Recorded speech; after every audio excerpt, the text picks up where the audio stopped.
this is David with Purple Bookshelf, and today we're going to do a book on interrogation.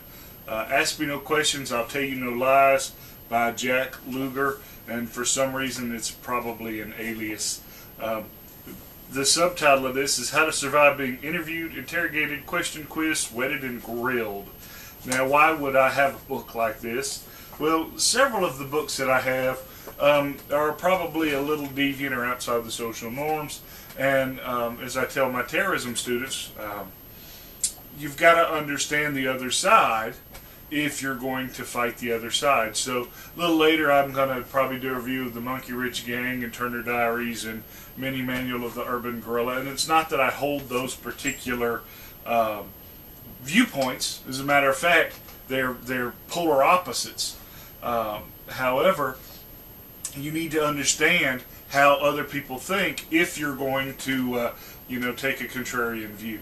Right? I have to understand the anti-gunners, their mindset, if I'm going to try to convince them not to be anti-gunners. But anyway, enough of that.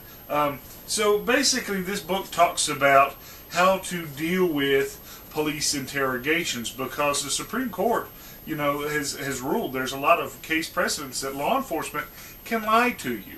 Okay? What do you have to gain by talking to the police and interrogations? And there's been a lot of cases, the West Memphis 3, for example, where people have been convicted because they've tried to help the police out. They've tried to make statements in order to flush out the bad guys or whatever. And there's a whole lot of things. If you look at some of the Reid method of interrogation, where the way that you act signals to the police whether you're guilty or not.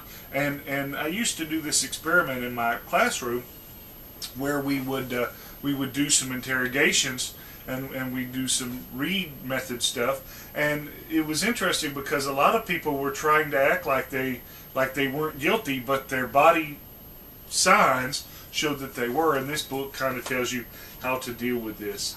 Talks about the polygraph, talks about deceptive tactics that law enforcement can use, discriminatory questions, court testimony, depositions, all sorts of interesting things. Now, the book is pretty interesting. It's not very dry. It's pretty interesting reading, but it's all reading. There's no pictures because, if you're into that. But what I do like about it is, in each chapter there's some very good documented sources that tells you, where this guy got his information at. Okay, so if you're going to work in today's society where it's a very litigious society, this book might be a look at, so that you don't get yourself jammed up. But anyway, I would recommend that. Ask Me No Questions, I'll Tell You No Lies. And until next time, you can always catch us online at thepurplebookshelf.com. Thank you.